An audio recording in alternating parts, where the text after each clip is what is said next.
Okay, here we go, folks. It's me. I'm back. Yay! What's going on, Liar Bliss over on YouTube? Ah, there's Rumble. Rumble showed up. Okay, here we go. Sending out the things. Here is the the text message going out right now. If you're not getting this text message, make sure to text the word Canary to the number 877-740-3226. That's Canary to 877-740-3226. That's just to make sure that you never miss a show. Okay, with Twitch. Whoa, Twitch is popping off. We got Santa. Santa wears brown. I don't know what that means. I'm kind of scared of saying it out loud. But thank you, Santa, for being here. Shanovision, Datalorians on YouTube. Stefan, Night of the Hungry Panda. Okay, getting the gang together here. Let's see here. Email is out. Text message is out. Social media is out. There we go. We're getting ready to go, folks. Well, thank you for your patience, everybody. Okay. I have confirmation. Santa Wears Brown is a reference to the UPS guy. Okay, that makes so much more sense, and I appreciate. You know what? I made buddies with my UPS guy a couple weeks ago. Cool guy. As we know, I live in the middle of nowhere, and so the guy has to drive very far when I order packages. And you know what? He's a hero. He is a hero. So to all the UPS drivers out there, you're probably not listening to this live, and it won't be on the podcast version, but just spiritually know that you are appreciated. And congratulations on the raise and all the benefits you guys got recently. All right, we're going to get the show started here, folks. Just a couple quick reminders. Let's see here. Join the newsletter. You can do that at canarycry.party. Also, my birthday was over the weekend. Thank you very much. 1 year older, another year more tired. But I am trying to collect some producership so that we can executive produce No Agenda. That's right. We want to executive produce the the Podfather, the show that taught us how to do the value for value model. We owe a lot to them, sort of as unofficial mentors and such. And so I would like to executive produce that show, both for the value that they've brought to my life this year, but also to get the word out about the Burning Man episode and the show in general. So if you want to help out with that, that would be very cool. I put a button in the email. I put a link in the text message, and I'm sure I'll talk about it again on the show. But all right, folks, let's get this party started. Let's go.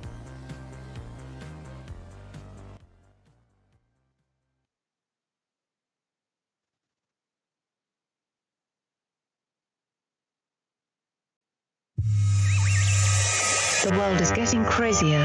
People are acting more and more insane. The end of the world is tomorrow. Tomorrow. There's only one thing to do when the world is falling apart. Listen to Basil and Gonz as they discuss this week's news and events through the lens of Bible prophecy. You are listening to Canary Cry News Talk. You're listening to Canary Cry News Talk. Today is October 23rd, 2023. We are live to tape on episode 680, and today, Collide and Conquer. Signing on from Off the Grid, Razzle Dazzle. I'm your best buddy Basil, and you are not crazy. And my name is Gonz, director of the Age of Deceit films, your favorite Asian provocateur for Christ, live to tape from California to bring you the best news, which is the gospel message of Jesus Christ, while reporting the egregious with a well-rounded, biblically grounded take on world events. And today's emergent phenomena, hashtag Fallout. Fallout. I know there's nuclear fallout. Now I feel like there's cyber fallout, you know? Political fallout. Political, yeah. Spreading around. Fallout from me missing a whole week of shows. Yes, and the fallout being the lingering effect or result of a set of consequences, not necessarily the radioactive particles, although the analogy can be made. Mm-hmm. Yeah. Yes, it can. That's the thing about analogies. They can all be made. Metaphor is a weapon. Okay. Well, we got a great show today, Guns. I'm excited to be back. We might as well get that disclaimer out of the way, huh? Yep, let's do it. And just for all the content moderators and censorship managers out there, be they robots or humans, everything you hear on this show comes directly from the mainstream corporate news media. We do not claim to be experts on healthcare, geopolitics, military strategy, corporate law, or the moral and ethical implications of any of these topics, nor do we implicitly or explicitly support or subscribe to any sources or narratives containing misinformation, disinformation, or malinformation, as defined by the Department of Homeland Security. We're good boys. All right, YouTube, we're good boys. That's right. And why don't I give you a rundown, Gonzo? Oh, look, here's Basil. Let me bring you up to speed. The fallout continues as bosses and workers grapple with the fallout of speaking up about Israel-Hamas war. We will see the working culture of the U.S. and around the globe was shaken during COVID. And yes, even during World War III, we are set up to fail as far as keeping jobs are concerned. Then Gons will be going down the rabbit hole as it pertains to Baron Rothschild and his, I don't know, his motivations, his high ambitions. You know, you can say what you want about the Rothschilds. They are ambitious people. Then we'll be checking in with Flippy. I Saw the Creator. That's right. I'll tell you all about it.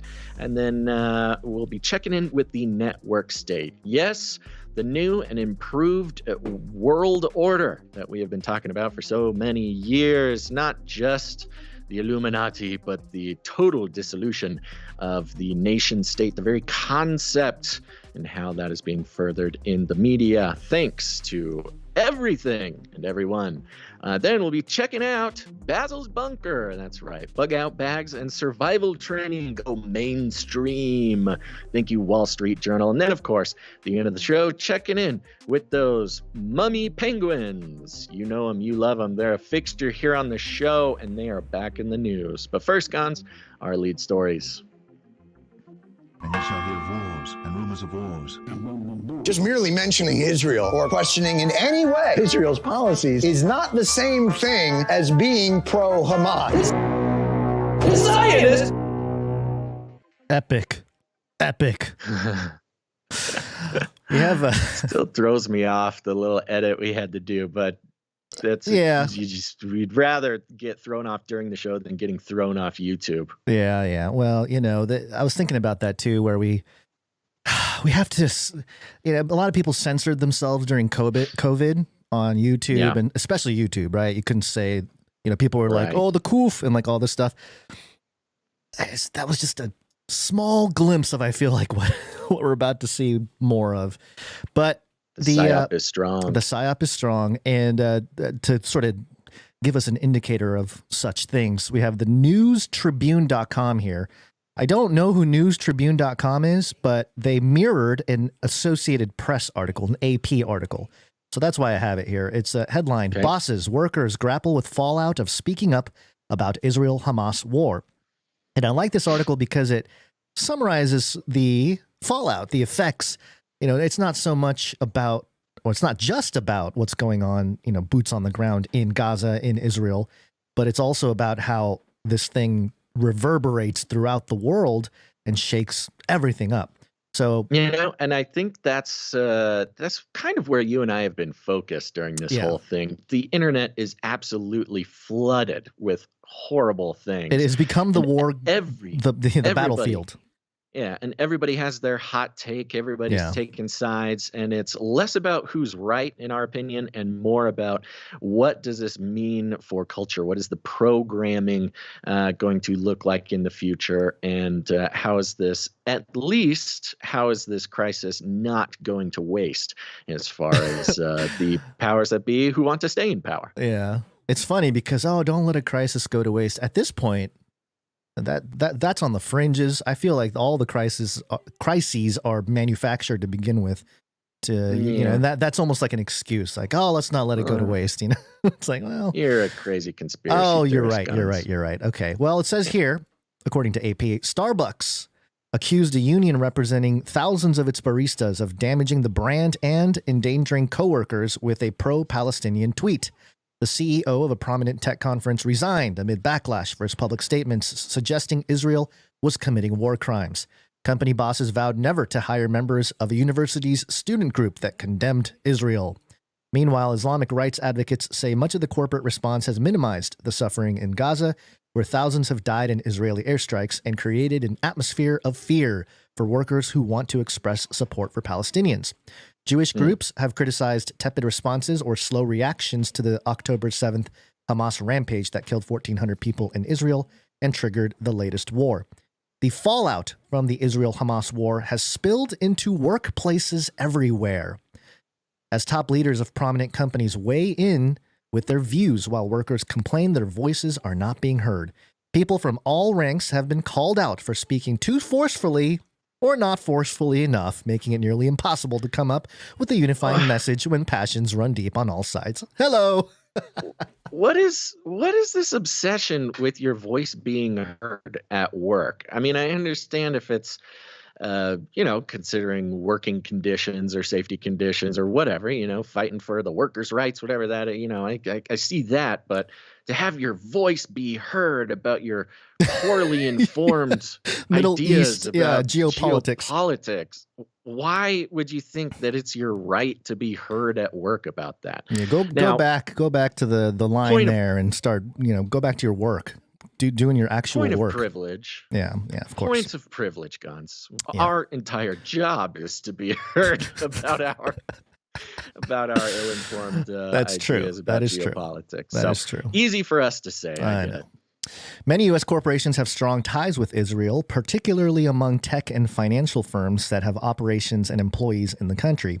Executives at J.P. Morgan Chase & Co., Goldman Sachs, Google, and Meta were among dozens who swiftly condemned the Hamas attacks and expressed solidarity with the Israeli people in public statements, social media posts, or even corporate earning calls.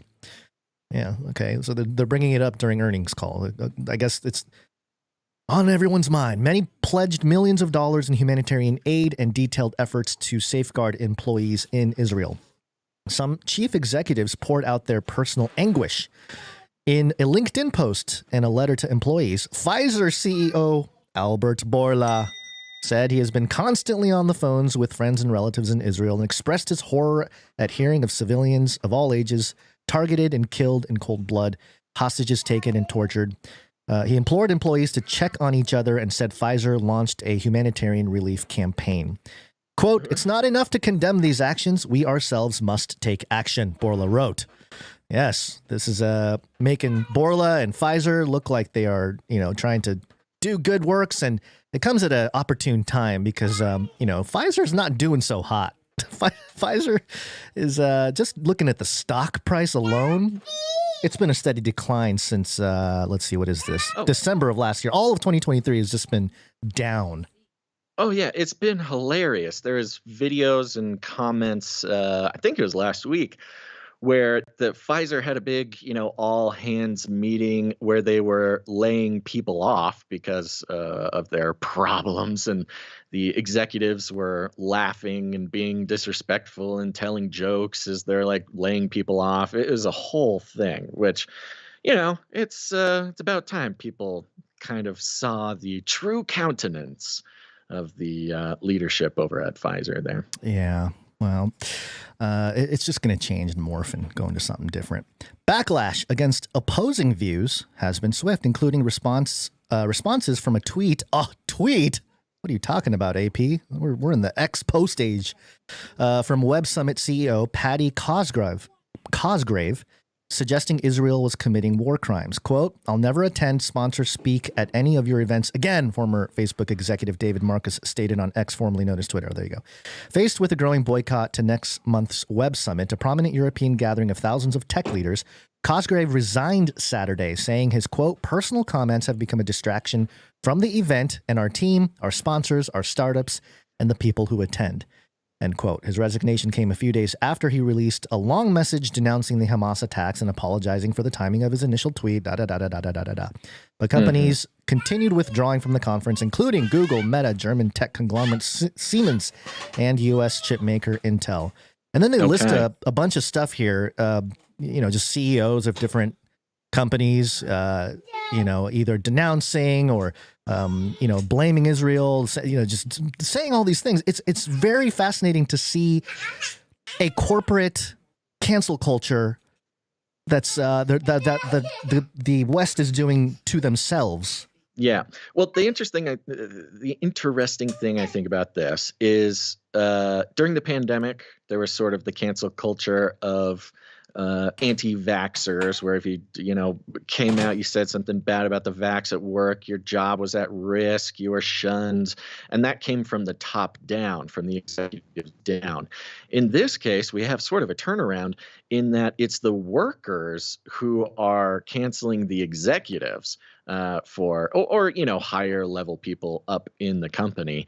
They say something wrong or distasteful or just something you don't disagree with, and you have the workers kind of snapping back at their bosses. It's yet to see exactly what the fallout from this would be, but it's kind of a fun thing to watch, considering we are amidst the sort of intentional dismantling of the power of the American worker. Yeah. They gained raises, they found better jobs, they got promotions for working through the pandemic, and then we've seen the global economy sort of piece by piece dismantling the Lego set that workers were finally feeling good about their lives. And so now you have the workers kind of lashing back on the social level as far as their leaders are concerned. The war continues. Yeah. The article, again, the article tries to, provide all sides and different types of situations here. They, highlight a woman named Isra Abu Hasna, data scientist in the Chicago area, who, showed her support for Palestine. She's a Palestinian American, and, she's afraid that she can't get another job and things of that nature. It's my identity, she said. What good am I in my job if I compromise my own morals and ethics?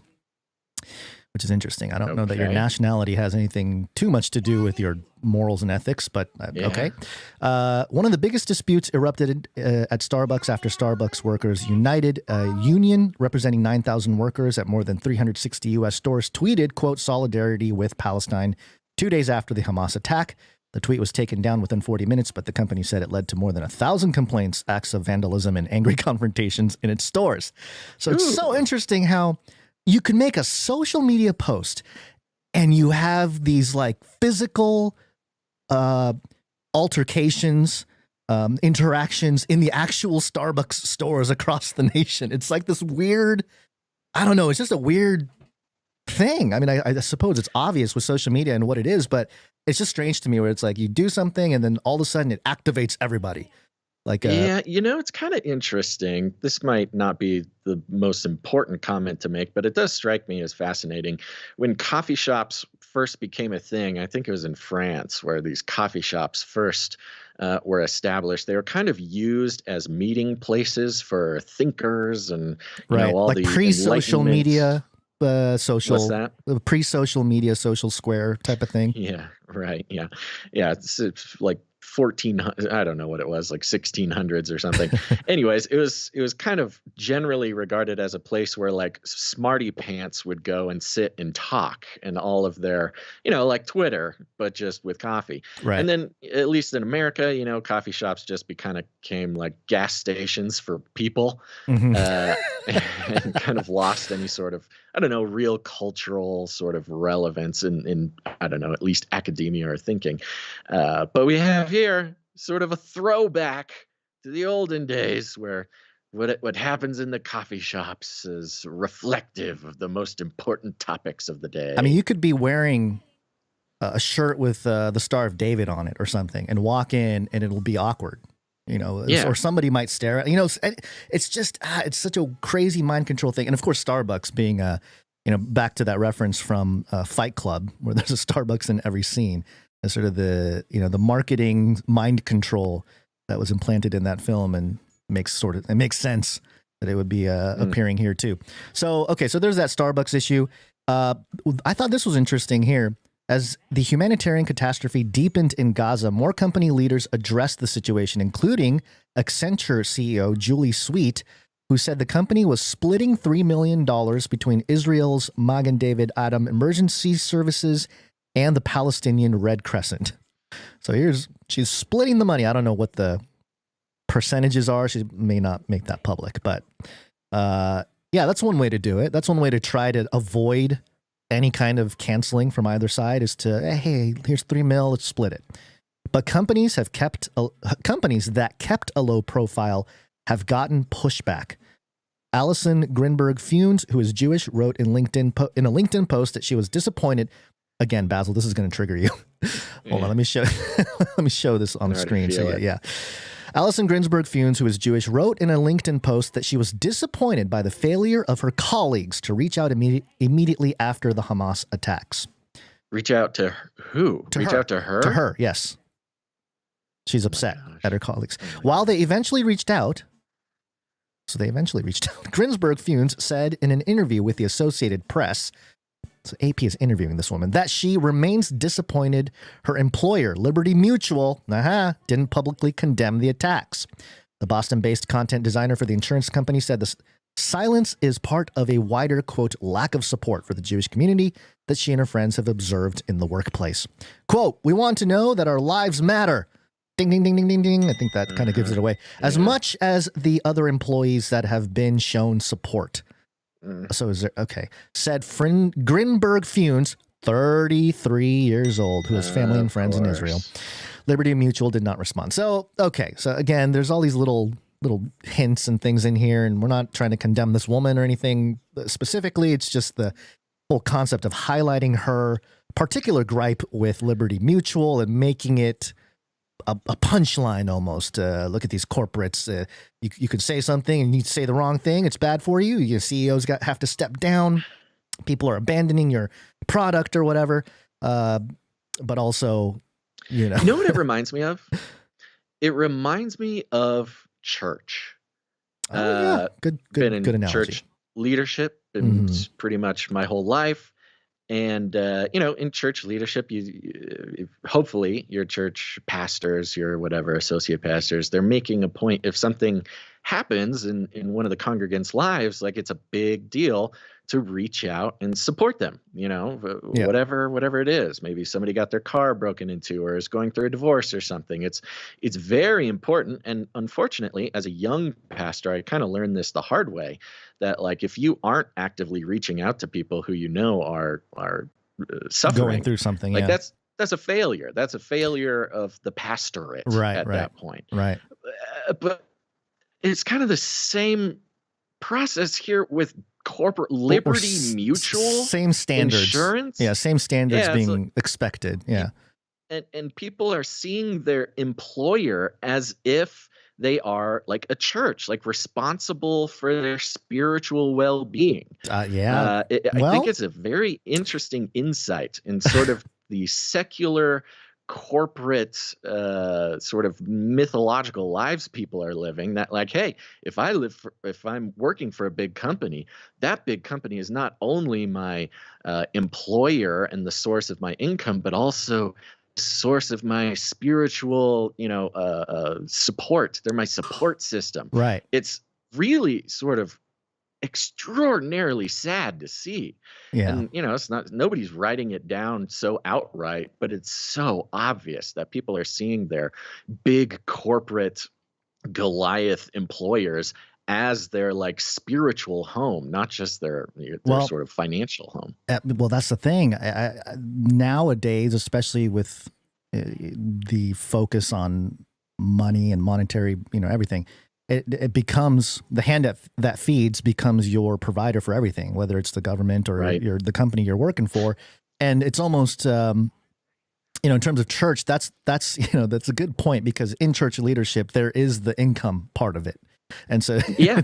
it makes it a very church looking like the world looking like the church. You know, it's more so that I think fallen human nature just tends to do certain things. And so whether you're in the church setting or in the corporate setting, there are certain expectations and things that Just another example of that. Sorry to cut you off. No, it's all right. I didn't mean to do that. Another example of that is healthcare. It blows my mind. I may have mentioned this on the show before, but Guns, I believe, I don't know if this is necessarily something that you don't want it said on the show, but your wife is a very employed person. She is. And so things like healthcare and stuff, you know, you kind of have that traditional sort of corporate infrastructure for that. Yeah. But I do not. I've been paying cash for my own healthcare forever, for years now. And I talked to people who kind of experienced transitions of employment over the pandemic, and people who didn't want to leave their jobs even though they're being treated like trash. And I was like, well, what are you doing? Why don't you get new employment? They're like, yeah, but the health insurance. I'm like, you can just buy health insurance. You don't need your corporate daddy to give you health insurance. And these people had never known, nobody ever told them that they can just purchase health insurance. They thought it's like not as good, man. Not as many guarantees, bro. Oh no, it's not great. Trust me. And, well, not anyways, that the corporate versions are. You know, it's no. I mean, the whole American system's pretty whack. But I mean, the very idea that they did not know you could insure yourself, which further sort of strapped them spiritually and financially and lifestylely to their big corporate employer. Just for lack of knowledge. It really blew my mind. Really what they do for you, the corporations, they do the accounting for you and the taxes. That's the real big thing. They just take it right out of your paycheck. They just take it right out of your paycheck. You don't even have to think about it. That is a pain in the butt. Yeah. Okay. Yeah. So take us down the rabbit hole, Guns. Let's go down the rabbit hole a little bit. Come, and I show you how deep the rabbit hole goes. Now, if you're in the conspiracy community or, you know, communities, I don't know, just in the world of conspiracy, if you looked into it, you'd likely come across names like the Rothschilds due to their dynastic genealogy, you know, starting during the French War and taking over the UK. And there's this big history. What was that? Just quick comment, just because I think we might need to start thinking about it this way. It's not a conspiracy-y thing to have heard about the Rothschilds. You can just be, I don't know, a student of history. Yeah.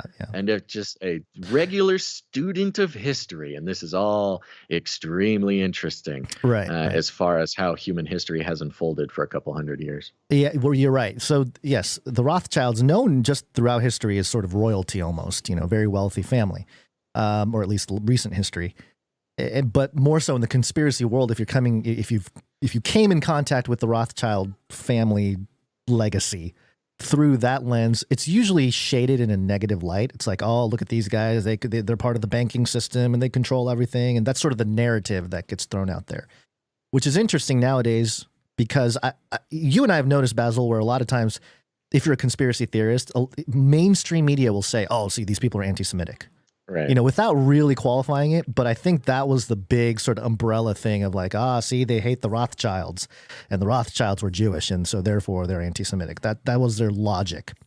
But I saw this posted on X, Twitter, and I went down the rabbit trail to just verify a couple of things. Because, you know, you see something on the internet, on social media, and you have to check. So I saw an article, you know, one of these news clippings from a couple hundred years ago saying that the Rothschilds, specifically Baron Rothschild, had purchased Jerusalem and wanted to be king and all this kind of stuff.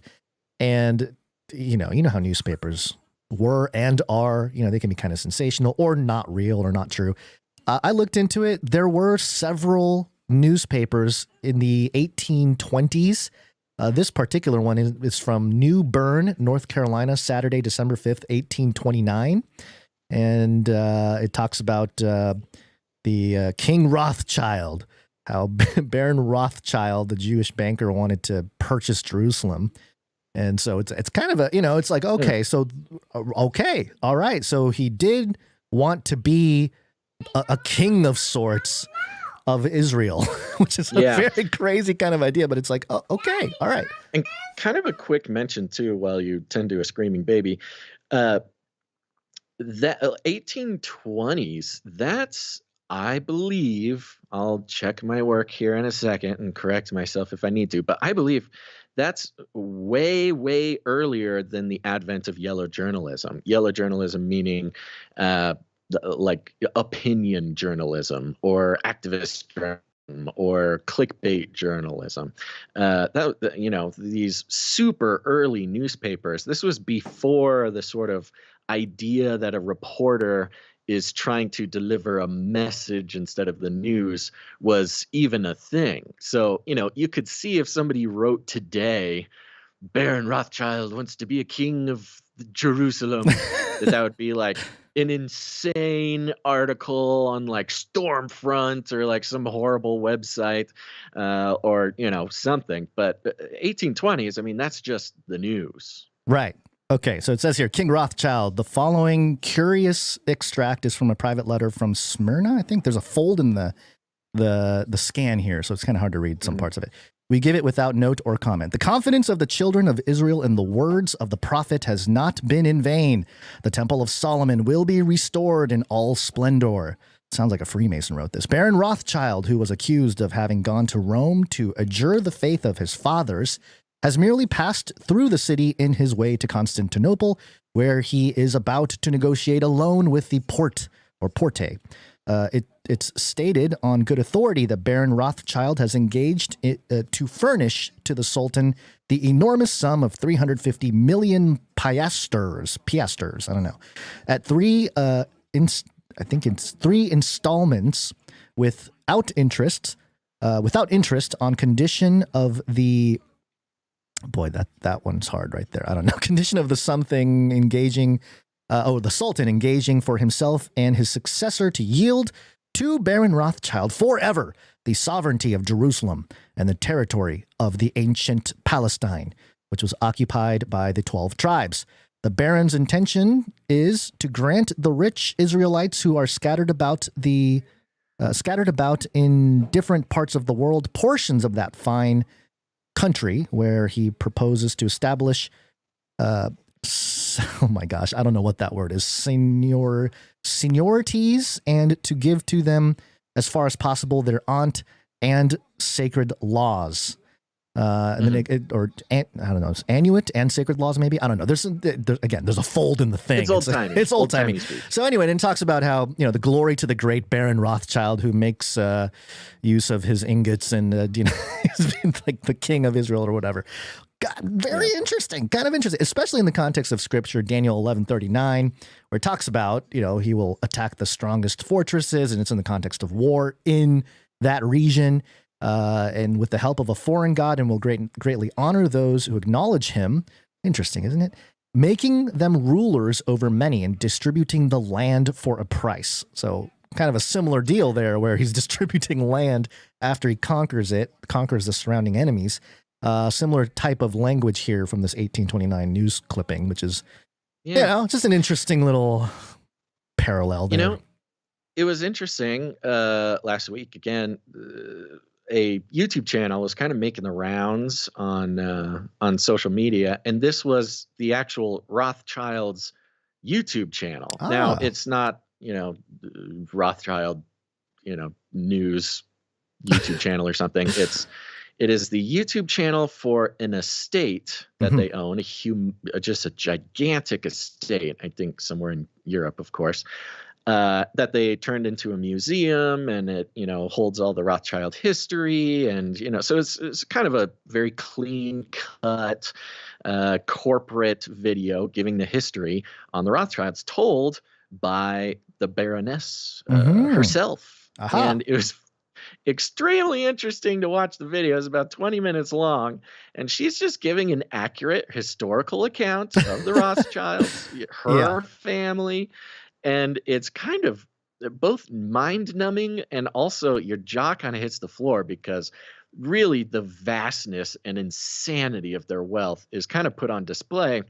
But she puts it in this context of like, yes, my family has a very interesting history. Isn't that fascinating? Yeah. And tells the story about, the Rothschild becoming the first peerage, a Jewish peerage person in parliament or something. I'm sorry, I watched it last week. I'm trying to kind of go off the dome here, but he was the first Jew ever allowed to be called Lord Rothschild. Yeah, he was. Yeah, he got accepted into the whole monarchy system type, or at least he got to mingle with the elite of the European elite, so to speak. And interesting detail here, which I will mention a couple times for various reasons.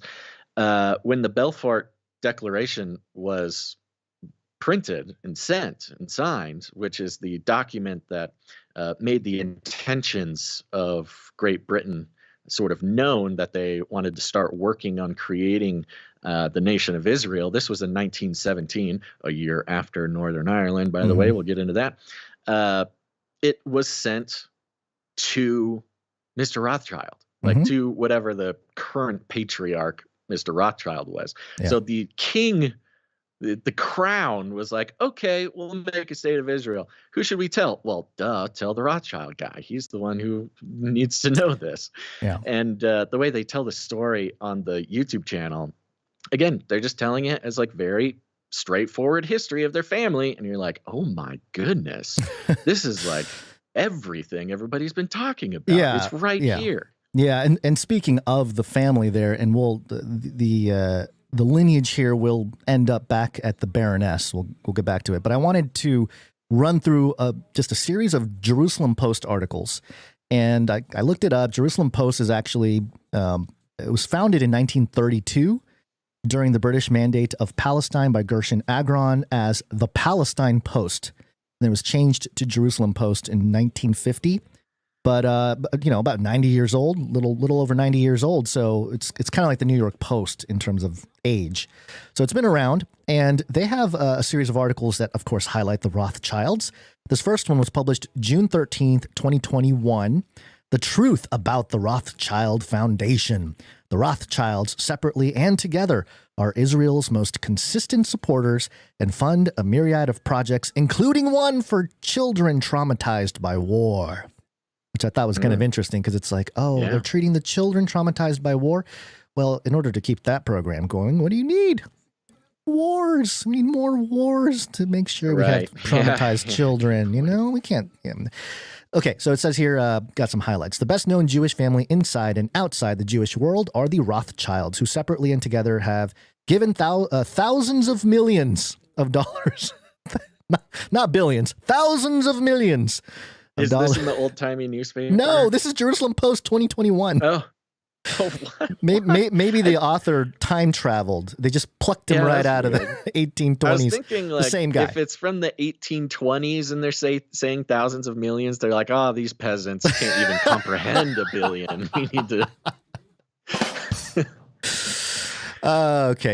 thousands of millions of dollars for agricultural, industrial, medical, legislative, judicial, social, welfare, educational, and cultural causes in the various countries in which they live, with the state of Israel as their most common beneficiary in all of the above spheres.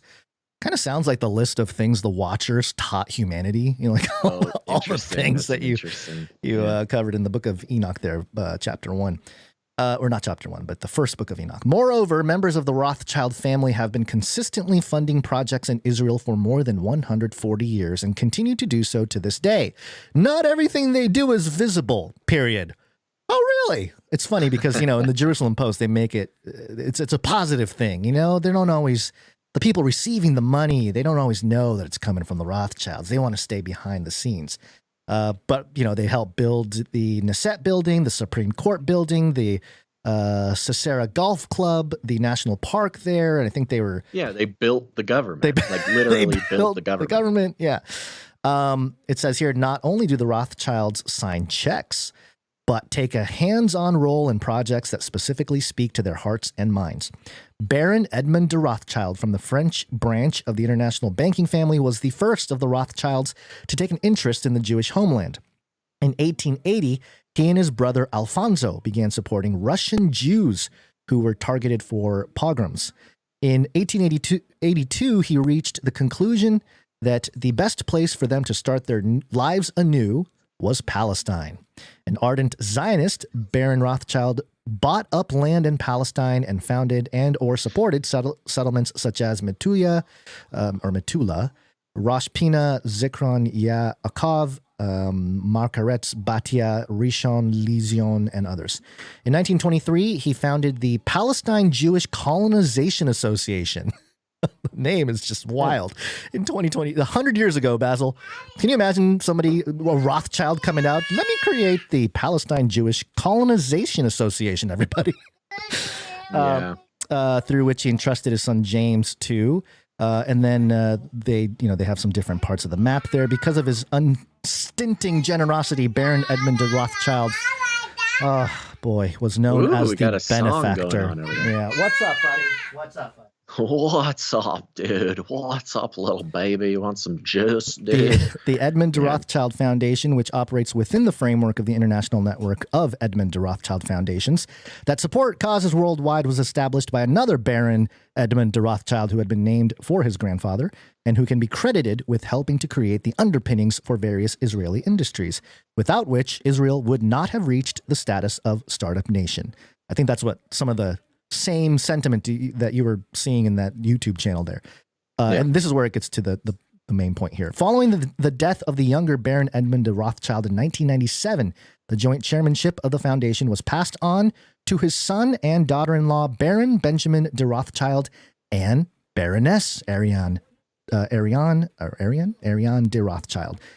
So Baron Benjamin de Rothschild has passed away since. I think he passed away a couple years ago from a heart attack, which is kind of interesting too. So now Baroness Ariane de Rothschild pretty much took over everything.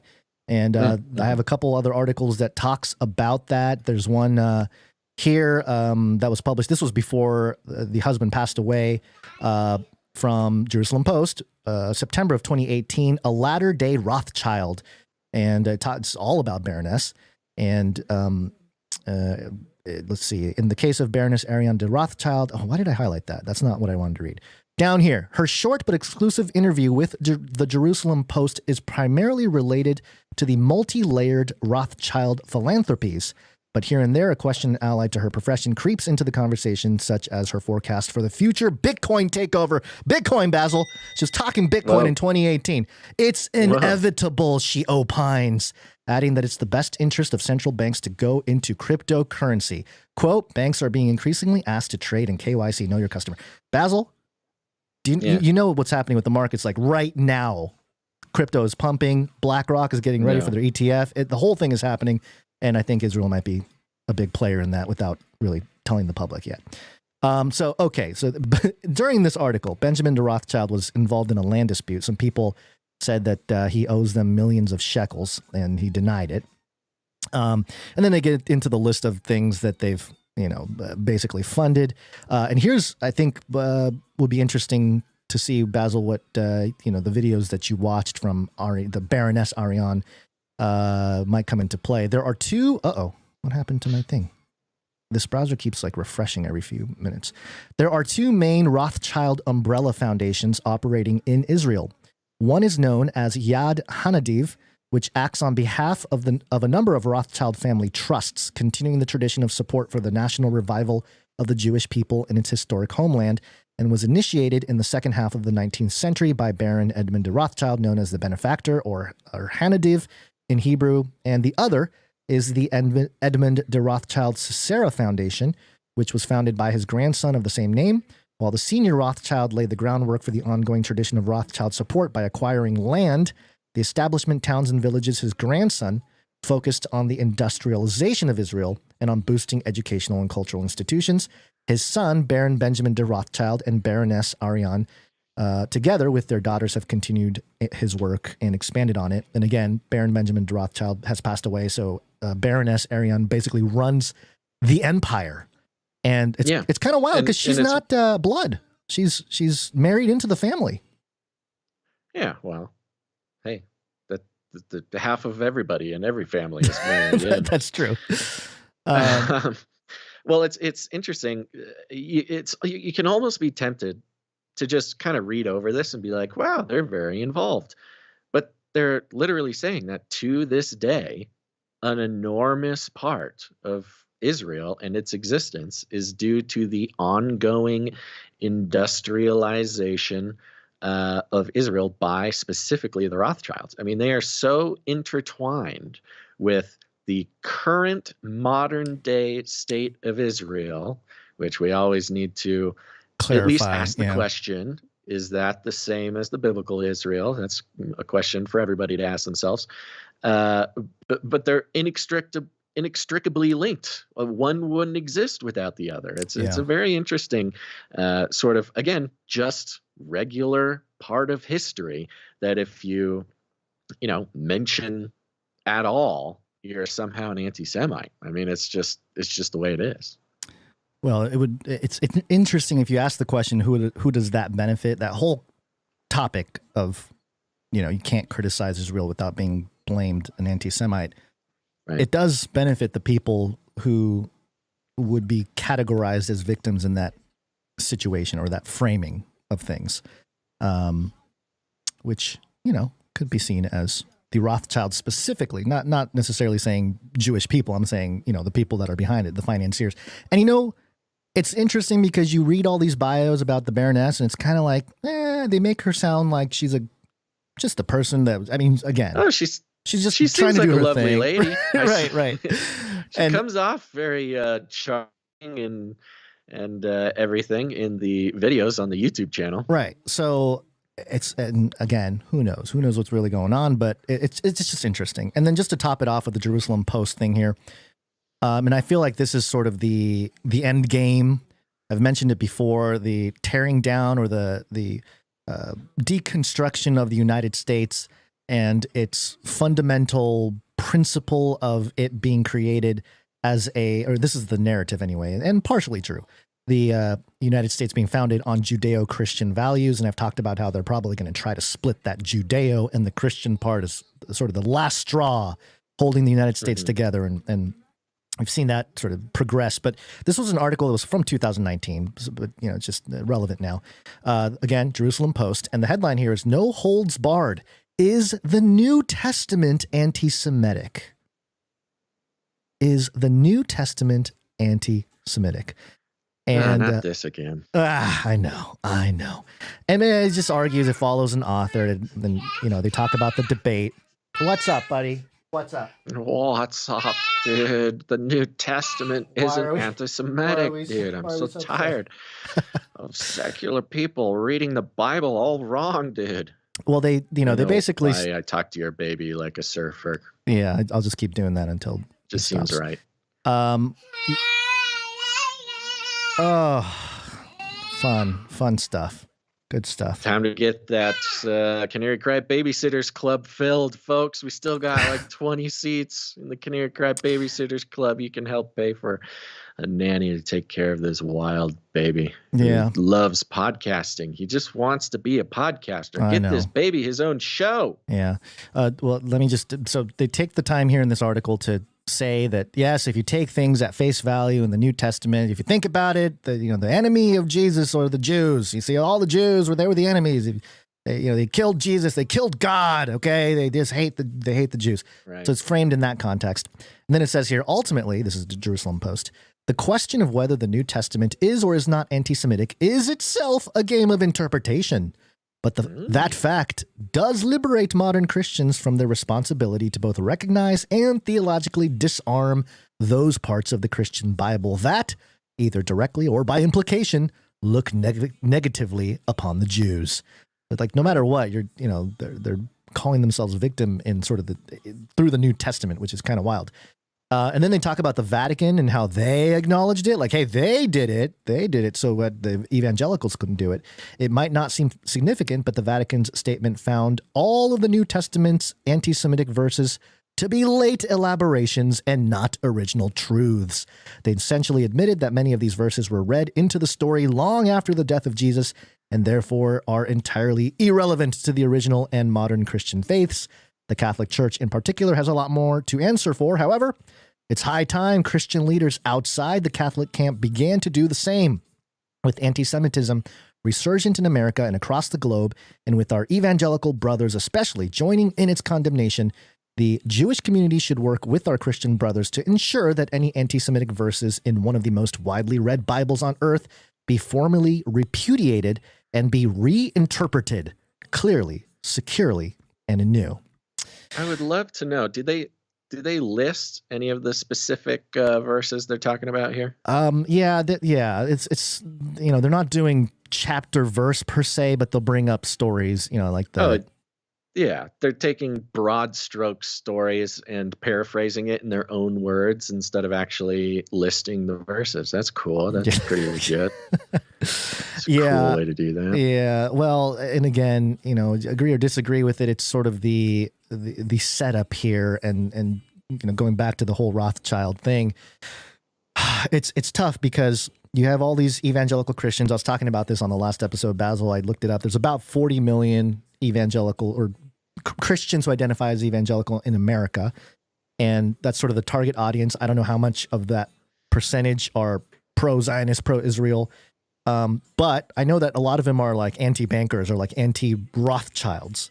So it's a very interesting thing where it's like you can be against these like sort of big banker families, but then you're for one of the biggest ones, the biggest all you projects. Do is just be sort of jaded by the global economic system to not appreciate international banking and to like have a problem with the Rothschilds. It has nothing to do with, whatever. You hate them because they're Jewish. No. Not really. The problem is not that they're Jewish. A system in which they the economic enslavement, oppressing billions of people. Yeah. Well, whether they knew it or not, right? Because a lot of times I always talk about how it's a spiritual thing, and especially you look at the Bible, you look at how Jesus was tempted by the devil out in the desert. Hey, I'll give you all the splendor of the kingdoms if you bow to me, kind of thing. So.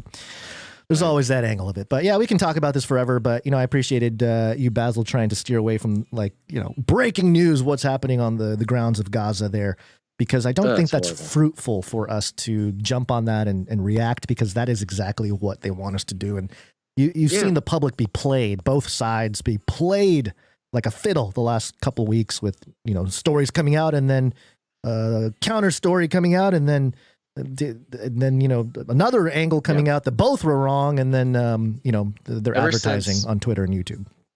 Ever since the revelation of fifth generation warfare, it's like we take very seriously the need to not just fall in and participate in the psyop. Yeah, for sure.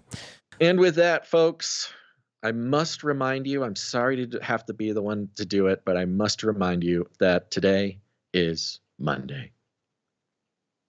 It is Monday. Gary, what day is it? Monday. Sounds like somebody's got a case of the Mondays. Gary, what day is it? Monday. It's Monday. We did it again. It feels back to be good in the saddle, Gons.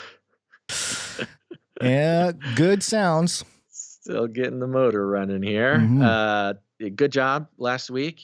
You did it. You did a show every show day, didn't you? I did. Yeah. It was a little shorter. Cool. I wasn't able to get to all the thanking all the producers, but did what I could to rant about everything going on. I mean, there's enough going on. There's not a lack of things to talk about. So.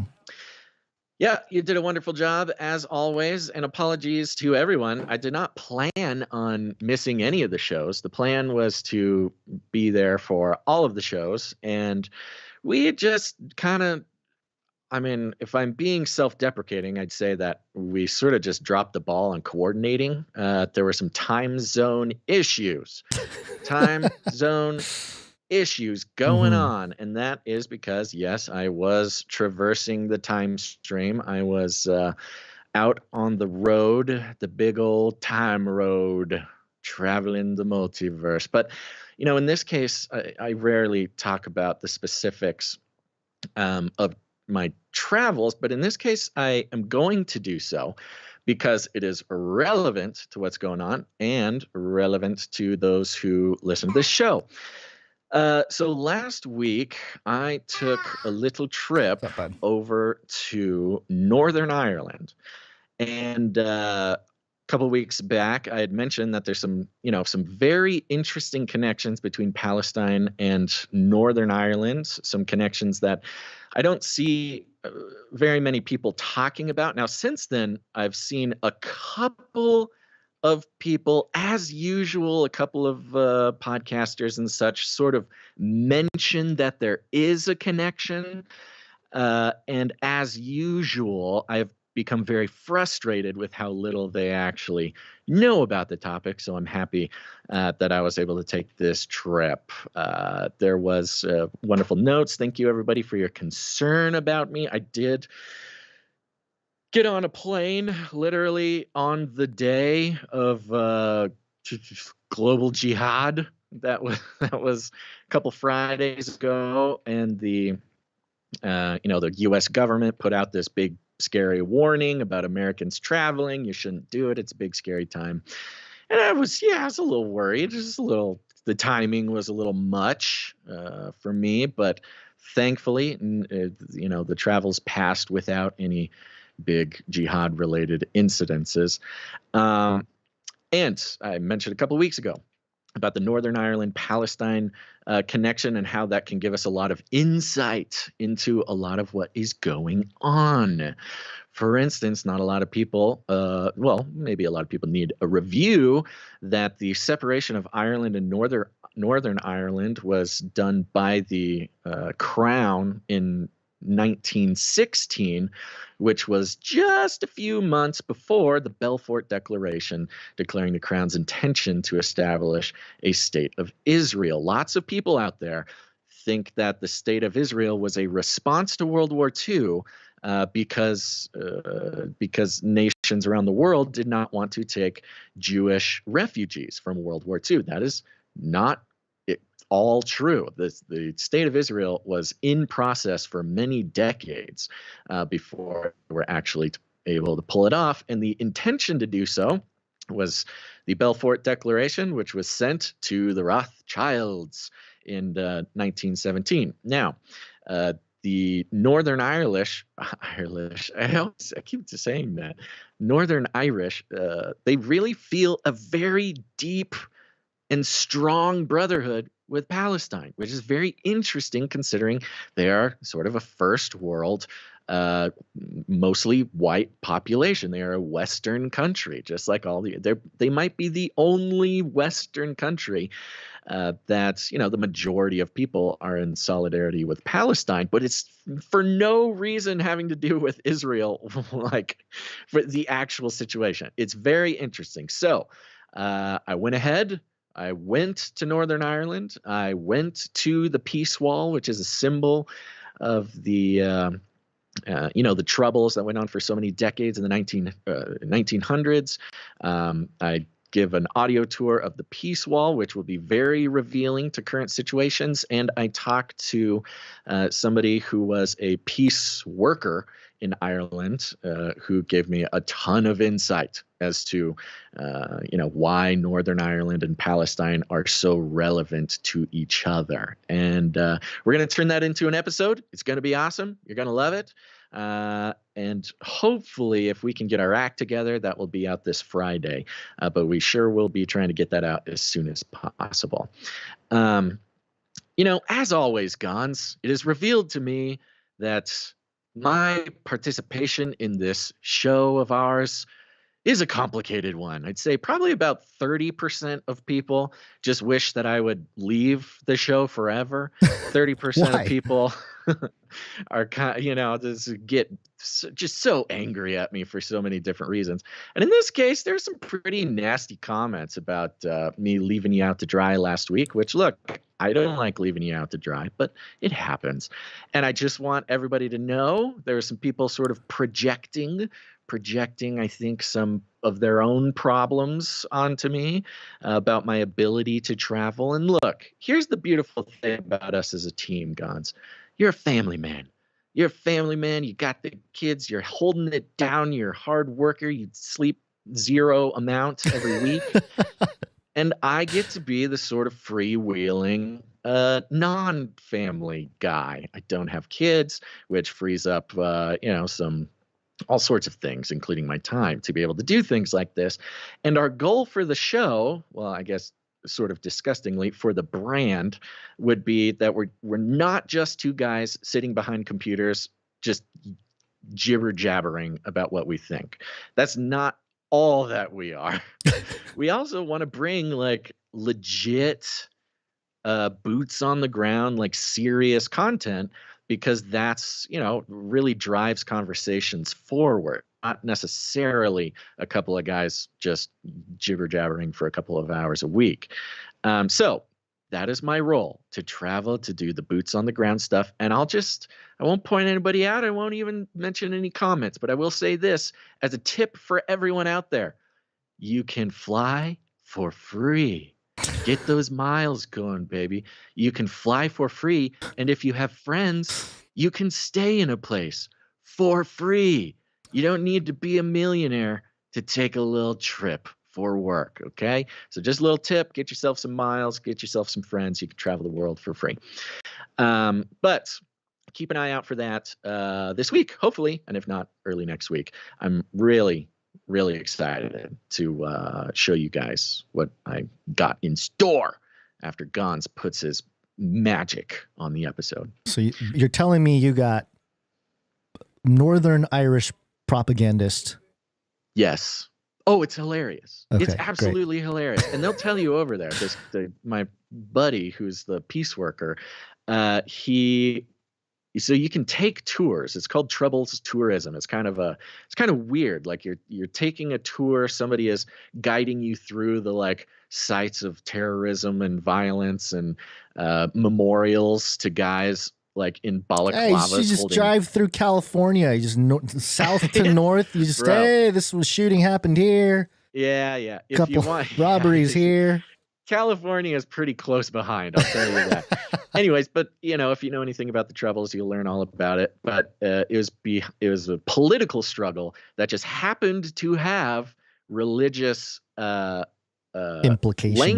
Language. Okay. Not even implications. Religious language applied to it. So you had the Catholics versus the Protestants. Has nothing to do with theology. It was a purely political conflict. And if you're taking these tours, you have to be careful if you get a Protestant or a Catholic tour guide, because you will get absolutely different different versions of the story, which is very pretty interesting. Funny. Yeah. Anyways, that's going to be great. So hope you guys like it. Stay tuned for that. All right. What else do we do here? Executive producers. Executive producers. Let's go, baby. Executive producers. Woo! Okay, folks, we're on the value for value model, which means we take no money from corporations, communists, or cartels. We are entirely funded directly by the people who get value from what we do. We do not put corporations in between the value you receive and the value that we receive. We are disconnecting from that system altogether. And if you get any value from this show, we invite you to become a producer. You can produce the show with your time, your talent, or your treasure. And the people who come in as executive producers have committed $100 or more for any individual episode, and we thank them very much here at the top of the show. Ready? Yep. Sounds good. Well, you all saw this coming. We've got executive producer Sir Alex Protocol V2 now to the Berean Protocol. Woo! There he is again. Do we have a back. jingle for him yet? No, but he needs one. Yeah, I'm putting out the official Maybe call. there is. If Marty B, I don't know. If Marty B is listening, I would like to request a Sir Alex Protocol V2 now to the Berean Protocol jingle.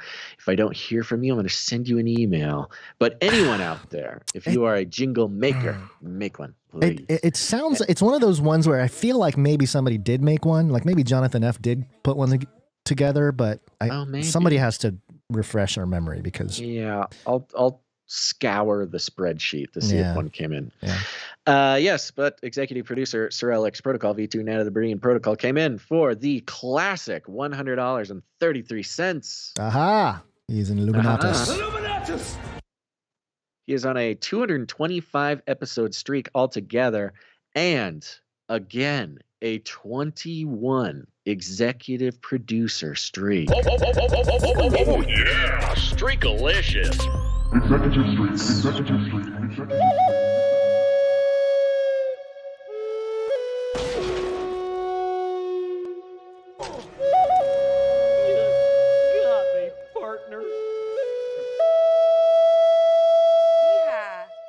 Yeehaw! That's right. He gets the 21 gun salute, 21 gun executive producer salute. Yeah. There you go. Thank you so much. Next up, we had somebody come in right before the show. You know him, you love him. He's executive producer Sir Darren, Night of the Hungry Panda. Hey, Sir Darren. Thank you very much. Yeah, and he comes in with a nice round number. Thank you for that, Sir Darren. And just so everybody knows, if you produce the show with a nice round number, that is you telling us not to disclose the amount. If you don't mind us disclosing the amount, go ahead and make it a funky number. Add that 33 cents, 77 cents, whatever. But Sir Darren sent in a note here. It says, for Basil's no agenda producership, value for value forever. Wow. Thank you very much, Sir Darren. Yeah, if you got the newsletter or the text today or my message from last week, I just mentioned I would love to do an executive producership to No Agenda for my birthday, which was over the weekend. And I would take that opportunity to get the word out about the Burning Man episode and maybe even the Northern Ireland episode. I think it's very valuable. I think that audience would really appreciate it. And I will be thanking you in my note on the No Agenda show if you put in for that. So thank you very much. It's like a weird, what's that movie where they go into layers of dreams? Yeah, Inception. Inception, yes. Yeah, it's like a podcast Inception. Producer Inception. Value for value Inception, yeah. Yeah. Okay, let me do a quick refresh just to double check. I think that concludes our list of our list of executive producers for the day. Okay. What do you think? Do you want to keep the show moving, or should we thank the rest of the financial producers right now? How's the list looking? Do we have a lot of folks? It's not a whole lot. It's moderate, but there's a couple notes. Okay. Yeah, it's up to you. Let's wait. Let's keep the show going. Okay. We were going to do Flippy, but we're not doing Flippy today. You have. Oh, it's Flippy. Oh, it is Flippy still. Okay, all right. It's still Flippy. I thought it was like it was not Flippy. No, it's a Flippy. Flippy update. Do you want fries with that? All right, folks. Time for the Flippy updates. Flippy is our executive. It's been a week, folks. Flippy is our colloquial name for the disembodied robot arms that are taking our jobs, enslaving our children, and flirting with our spouses. We use talking about Flippy as a way to explore all the new, fun, and exciting ways that robots are taking over the world. Now there's nothing we can do about it. Before you go on, Flippy up. Before you get into today's, I think you actually tapped into a future, maybe a Red Book thing. Because in the last episode, I was talking about how universal basic income is going to come through robotics taking over certain types of jobs, and then the income, and we'll have government subsidized universal basic income that's based on the labor of robots. And I was talking about that whole thing. Mm-hmm. And you just mentioned an executive producer, a Flippy as the executive producer, and totally that might be a thing that happens. We get enough attention of Miso Robotics or something, and they start listening to the show. They appreciate the PR. Just the rogue AIs. Oh my goodness! Recognize my my contribution to the history of society's acceptance of robotics, and which has totally changed after seeing The Creator.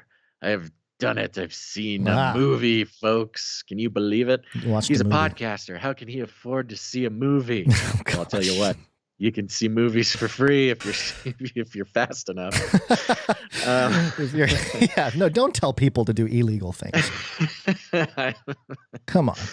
not endorsing crime. I'm just saying, if you're very fast or wear a very good disguise, you can see movies for free.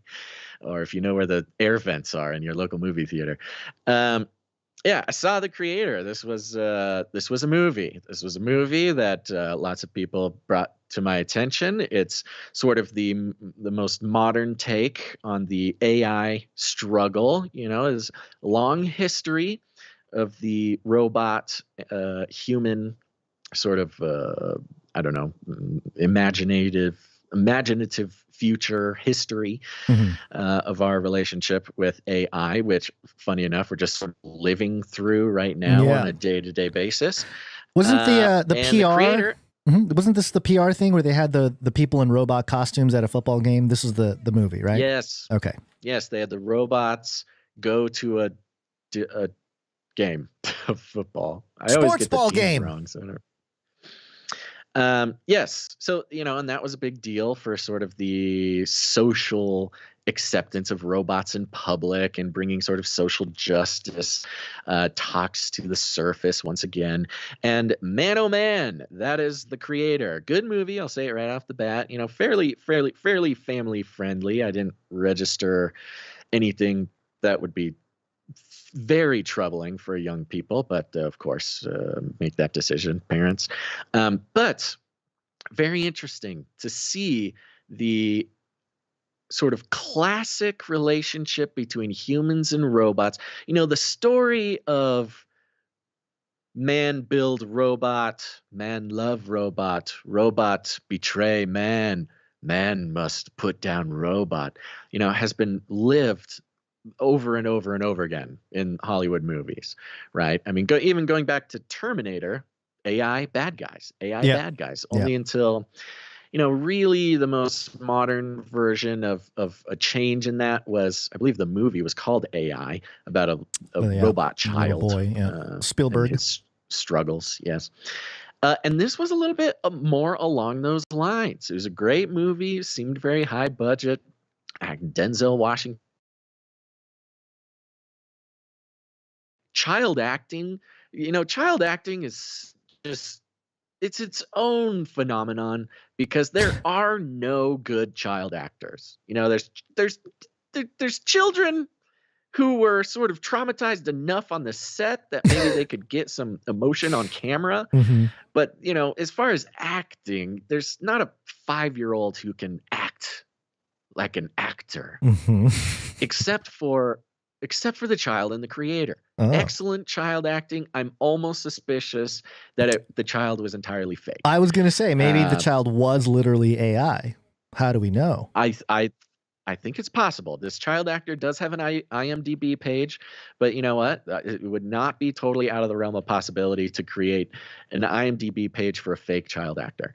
Anywho, there's a thing. And the point of the movie, as many might be able to guess, was, hey, no. Everything you've been told about robots and humans' relationship is wrong. It's all wrong. We're the bad guys. Humans are the bad guys. It's got false flags. It's got sort of a world war. It's very relevant in sort of what's going on today. It's got a lot of that stuff. I'm going to try my best not to give away spoilers because I think it's a movie worth watching. But I will say this, Gons, many robot movies of which I have indulged in over the many decades of my long elderly life have led me to believe that I need to be wary of robots, but no longer. The Creator sends a new message. Robots are the good guys. Humans are the bad guys. Robots, lots of Flippy update themes were expressed in the movie, which if they didn't get these themes directly from us, then it's equally as impressive that we were able to spot them in the wild. Because robots being better at religion, that was a big topic in this one. Robots, being sort of more human than human, the whole sort of slavery aspect of robots working for us. It was all there. It is the Flippy update fans' perfect movie. You know that meme of Leonardo DiCaprio sitting in a chair, drinking a drink, and like pointing excitedly at the TV. Mm-hmm. Yeah. That's all Flippy Update fans during this show, during this movie. So I highly recommend it. And I got to say, totally convinced. I'm totally pro-robot now. It's changed my mind. I'm turning my whole life around. Robots are the good guys. Humans are the bad guys. The propaganda finally got me, folks. I'm sorry. It's such a perfect piece of propaganda that I've now switched sides, and the Flippy Update from now on will be about how awesome robots are and how we all need to devote our lives to serving them instead of the other way around. It and sounds, who knows? I'll find myself a robot wife. I'll have myself a robot child. And then people will, although my robot child will be very well behaved because I'll know where the off switch is. But expect that kind of response, folks. That this movie is a perfect piece of... Please don't turn me off. Oh, my son. My son. My very well-behaved robot son. Daddy I love you very much. feed me now. Yes, go to your mother. Hook into your mother's USB ports. She shall feed you from the bounty of her robot body. Oh, yeah. Anyways, I'd recommend the movie, and especially Flippy Update aficionados. This movie is for you. I highly recommend it. Have you seen the movie? Mm-hmm. Oh no, go ahead. Have you seen the movie Extinction from 2018? I don't recall. I don't recall it. Because some of the things you're mentioning kind of sounds like the plot to the film Extinction. There is a big plot twist in that one too. So I don't know. People, it's 5 years old. Can I say the plot twist of that film and then see if there's any relation? So in the movie Extinction, they follow this family. This family is it's a whole story about being invaded by aliens. And, these aliens come, they're very violent. They're trying to take over. Well, whole thing turns out the main characters that you follow are actually androids. They're robots. And the aliens trying to invade are humans. So the whole thing, so you mix in aliens with robots versus humans, right? So it's kind of interesting. That's a classic switcheroo. Yeah. Yeah, so, I will say this. There are a number of movies recently who had started to shift the conversation. That being one of them, AI being another one, where it's kind of like, hey, maybe we shouldn't be mean to robots. Or it's just more complicated. It's a little more complicated than just AI is evil. Right. Yeah. Trying to confuse the matter. But I believe it feels like the creator is sort of the magnum opus, the completion of the cycle of fully going from Terminator, robots evil, through sort of a more complicated message to straight up robots are better. They are better than us. And that is the thing. Not only are they better at all the things they're better at, but they're more emotional, they're more loving, they're more religious, they're more everything. And that we should be sort of begging for these robots to come into our lives. Do you think these the directors or the screenplay writers at the very least, Gareth Edwards and Chris Weitz, do you think they used like ChatGPT or like maybe an earlier iteration of it to write it? Maybe. Oh, I guess, the timing's a little tough on that, but maybe they got an early... Well, ChatGPT's been around for years. It's just the recent iteration that became so they got public. Sort of a developer's beta thing or something, maybe. It's very interesting. Very, very emotional movie. I mean, that's the thing, folks. I'm not a big crier. Really not. I kind of wish I was. There are things in my life that have happened that I did not cry. I struggled to sort of feel emotions. Feel the sort of big life moments. It's always not always easy for me. But the funny thing is, almost every single movie trailer I watch, I will shed a tear. The emotional manipulation is so strong that the only way that I can feel something is by watching. That's funny you say that though, because I've noticed. So I have not watched like adult themed TV shows in a very long time. It's a lot of kids shows right now because there's kids, and in general, I just don't watch stuff.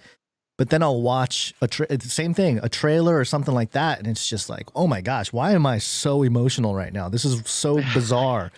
So I know what you're talking about with some of these, and the music, and like I don't know, they just make the whole thing. It's an equation for sure. Oh, like for they have sure, the equation down to break war-hardened goblins like myself. Yeah, there you go. Okay. All right, that's the Flippy update. Let's keep going. Okay. Let's see. Ooh, what does that sound? That does not sound good. We are talking about... Oh, but by the way, have you talked about your new piece of hardware? I did, yeah. I did. Okay. Yeah, no, they know. I've been doing the whole, Got it. Quotes with the Nephilim voice. And the whole deal. Nice. So there's a pitch shift too. I can't sound like a little rascal. Hey, that sounds like me. All right, let's do some network state talk here. Woo, that's not the right one. Build back better. Build back better. Build back better. We will build Babylon better. This time, a new world order. So we've talked about the network state as well. There's a guy named Balaji who's written a whole book on it, and it resonated with me because I was talking about how the 4 beasts in the book of Daniel that become one beast in Revelation 13, it's often been thought as, oh, these are just nations. Oh, that's Russia over there. That's, Persia, whatever it is. But I speculated, or at least tried to expand on that view and say, well, maybe it's not geopolitically so tied down when it comes to some of these quote unquote nations. And then of course the network state comes out a few years later and kind of articulates it in the modern technological context. But the cultural shift, especially post-COVID, has been in the direction of a network state much, much faster. It's accelerated all that stuff. And this is an example here. This is inc.com, INC.com. And the headline, why remote work should be the goal for your company. For many entrepreneurs, working from wherever you like is a big part of the draw. And it's sort of, it's written to aspiring entrepreneurs. And this is how the article starts. The World Economic Forum, it's always great when the first 4 words of your article is the World Economic Forum, recently published this article, and there's a link, stating that doing work remotely is still on our minds. But even more significantly, it says the big transition is yet to come. What is it about remote work that captures our imagination so much anyway? Maybe it's that it's so relatable. Everyone has had exactly the same daydream. There we are, looking around ourselves and coming to the same conclusion. Things could be better, which I thought was appropriate timing-wise. We just did the slave to servant episode, Basil, with Sam, and he's got a whole song about how it's not greener. The grass is not greener on the other side, and coming from a personal experience there. So I just thought it was funny that a 180 to that concept. Here's Inc.com. World Economic Forum says we want to remote work. Why is it? It's because things could be better. The grass is greener on the other side. We may not even necessarily know how things can improve, but we're aware of the possibility, which I think is sort of the key there. The addiction is not so much the actual grass on the other side. It's sort of the idea of the possibilities. That's what gets people going. I think this is why remote work is the holy grail for many entrepreneurs. It's something to latch onto. The fact that doing work remotely has become and remains so popular highlights how important our environment is to our work. The first thing that gets mentioned is lowered expenses. And it goes through some stuff here. We don't have to go through all that, which is funny because that's all they go through, lowered expenses. But the whole premise here is based on the idea of a World Economic Forum report. So I think we are going to continue to see reasons to work from home, whether it be COVID, whether it be the caliphate, or like anything that global days of jihad. Yeah, global day of jihad, like whatever it is, climate change. That's what it was. I was trying to think of the 3 C's. It's COVID, climate change, and the caliphate. So whatever it is, we're going to continue to see this remote work. And I know there's a pushback right now, like Elon's pushing back against it or whatever, but all it takes is another type of crisis. And then, and next time around, maybe it's it's not, oh, it's a lockdown, but it's more like it's more beneficial to actually do remote work, whether it's from home or traveling around. And it'll be especially in the context of, hey, we don't need to be citizens of our local community or, whatever. It's more about we belong to a network state. It's not, we're not tied down by a location. We're everywhere, Which is essentially what the World Economic Forum is. Yeah, it's that's like, what they are. Yeah. It's like a proto-network state where people can be citizens of the World Economic Forum through penetration of cabinets. Yes. This. But, it's almost like a co-citizenship right now. Right. And we'll start seeing the development of an actual virtual network state, but I feel like we're going to go through a period of transition when it comes to, geopolitical digitization and all that kind of stuff, which, just as a side note, and I'm very curious now, my brother-in-law, he has a PhD in political science, and he sent his dissertation that he wrote in 2008, and I started reading it, and I was fascinated because he talks about, he wrote this in 2008. It's all about governments, digitization of governments and how that affects trust. And I'm very curious, and I want to have a conversation with him because he wrote it in 2008, and obviously a lot has happened since 2008. But the whole premise of his research was based on social capital and the value of social capital and how the internet and technology affects it, especially when it comes to government. Government interactions being something a little more mechanical. Your sort of person behind the counter is not as necessary when it comes to government type of stuff. In fact, it's frowned upon. And if you go to the DMV or something. So anyway, very fascinating stuff. And so I was wondering if he has a PhD in political science and he was looking at this stuff, 15, 20 years ago. Right. I am wondering how far along we are with this because we only see it through, and you and I, Basil, we see it through, or at least for this show, we're looking at it through the mainstream reporting and what's happening out there. But really, if we're talking about the development of these network states, how far along is it really, like tangibly, and how would we even measure it? These are all things that I think we'll learn as time goes on and the network states become more concrete. Oh, don't touch that. Don't touch that. He's gonna that's shut a down lovely thing about this show is like, because we do it so often and we're so sort of pinpointed in our obsessions, we end up finding a way to quantify the trend. Yeah. You know what I mean? Like, it may take us a few months and like a few dozen shows to figure it out, but we always end up figuring out how to measure the progress of things like this. Yeah, there you go. I mean, I have my little one here. Topic I think is interesting in regards to this is you have the WEF pushing for work at home while you have a large portion of corporate America pushing for back in the office. Right, And yes. you pair this with the commercial real estate market collapsing and the tensions with homelessness, turning commercial real estate into cheaper housing, stuff like it's a web of things that are connected. And I'm like, corporate America being at odds with World Economic Forum. That's weird. That seems counterintuitive. But when you really look at the World Economic Forum's goal for Earth, it's private public partnerships. It's the corporations becoming the government, more or less, or even worse, superseding the government, not replacing the government, but creating a more powerful control structure.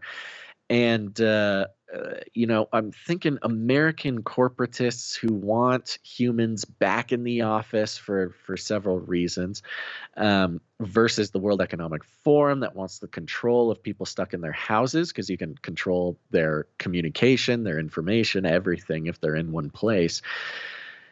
And it kind of actually fits. The World Economic Forum is not necessarily aligned with corporate America. Specifically, corporate America, it's this weird mix of structure and sort of outlawism. corporate America, they like to be considered the establishment and have their act together, but they're also all breaking the law and stealing from people and crushing society and making it difficult, I think, for the WEF to get sort of the mind control, market share that they'd like. In a they're way, they're competing for the attention of the exactly. the They're masses. sort of competing for the same resource, which is us. So I could see how the World Economic Forum, and specifically sort of American outlaw corporatism, would be at odds, and they would have different likes and dislikes as far as working conditions. So yeah, and then the Middle East issue throws an entire wrench into all corporations out west, as we saw, talked about earlier in this episode. Right. There's a big shakeup happening. So interesting to watch. That thing of workers demanding their companies, be their everything, is actually a reflection of the European workers demand that the government be their everything. And the World Economic Forum is essentially a European style organization. And Europeans really love big government. They love it. They love it so much. It takes care of them. Daddy government does a great job paying for all the fun stuff. Whereas in America, daddy government does not open his pocketbook very often. Got to say and do the right things to get that money. Yeah, right. So the WEF sort of wanting to influence more of a European style reliance on authority. And I think that is reflected on people being like, my company didn't reach out to me when something happened across the world. My company isn't agreeing with me politically. This is bad. That's all WEF thought. So anyways, I just had to work that out. Okay, we have Screaming Child over here. Mute button is fantastic. I want you to do the Basil bunker, and I'm going to take care of the little one here. Okay, sounds good. Look stylish, feel smart. Basil's bunker. That's right, baby. Basil's bunker is back. This is a story coming from the Wall Street Journal. And the Wall Street Journal headline says, bug out bags and survival training go mainstream. Woo! Disaster preparedness once the province of fringe groups and so-called preppers, convinced doomsday was at hand, has a new face. A renewed interest in self-reliance is driving city dwellers and suburbanites to stock their homes and cars for emergencies. Owners of disaster preparedness businesses say, blame supply chain shortages and the shock of empty grocery shelves during the pandemic, or more recent natural disasters and tense global events. Those business owners and survival training coaches say they are seeing a new kind of customer looking to make sure they can get through a few days or weeks without power or fresh water in the event of a flood, fire, or other calamity. These customers don't fit the stereotype of so-called doomsday preppers, stocking bunkers with ammunition and gas masks to survive the apocalypse. I like how even now they're trying to bash the ammunition and gas mask apocalypse survivors. Surveys and rising sales of prefabricated disaster kits indicate that Americans are more apt to keep emergency supplies on hand than they were a few years ago, roughly a third. Then they give the number 2,179. Okay. Adults surveyed by financial service company Finder in April said they spent an average of $149 on items, including non-perishable food, medical supplies, and cases of water in the past year. A year? Folks, you got to up your prepper budget. $149 a year is not going to do it. That's just coming from a weirdo like me. That is up from about 20% who said they did so in 2020. Those newly packing go bags and planning emergency escape routes say they used to consider such preparations as overly fearful. Now they say not doing so is naive. Our time has come, preppers. The time has come. The rest of the world sees that we were not so crazy, and indeed that they were being naive. Isn't that fun? I think it's an interesting sort of parallel to a lot of these public sentiments that we've seen over the past few years regarding lots of different fringe topics. The article goes on here. Rick Leisman wants to be clear. Listen up, folks. Rick Leisman, he wants to be clear. Don't misunderstand Rick. Rick, give it to us straight, Rick. He says he isn't a bunker guy. No. Well, Rick doesn't seem like my kind of guy. He says here, quote, I'm a PlayStation 5 love my comfort guy. Well, joke's on Rick, because you can have a bunker, a comfortable bunker, and a PlayStation 5. See this false dichotomy that's been programmed into Rick. The 39-year-old healthcare information technology worker says if you told him a few years ago that he would have 4 pre-packed bug-out bags hanging in his Kansas City, Missouri pantry, he wouldn't have believed it. They are filled with snacks and flashlights and water and coloring books for his 2 young sons. You know, it's a start, Rick. It's a start. After the COVID-19 pandemic, the wars in Ukraine, and now Israel, along with wildfires in Canada and Lahaina, Leisman says he avoids panicking about his family's safety by focusing on what he can control. Oh, so Rick is not panicking. Rick's not a weirdo. He's focusing on what he can control. I mean, that's just exactly what the preppers have been saying all along, but okay, we get it. You don't quite want to bring the real preppers into the fold yet. Quote, it's taking rational steps to ensure we have the ability to act quickly in those moments, he says. He thinks about the go bags only when he checks the batteries and food expiration dates twice a year. Well, that's very responsible of you, Rick. This might be some people's sign to check the expiration dates, or catches his boys using the flashlights as Jedi lightsabers. Okay, you got to keep the kids out of the go bag, especially if it's one of those fully stocked go bags. Am I right, boys? All right. A widespread shift. Reality shows such as Doomsday Preppers portray disaster-obsessed people preparing for the worst, but many people now preparing for emergencies say they simply want to check an item off their mental worry list. I found this part very interesting, folks.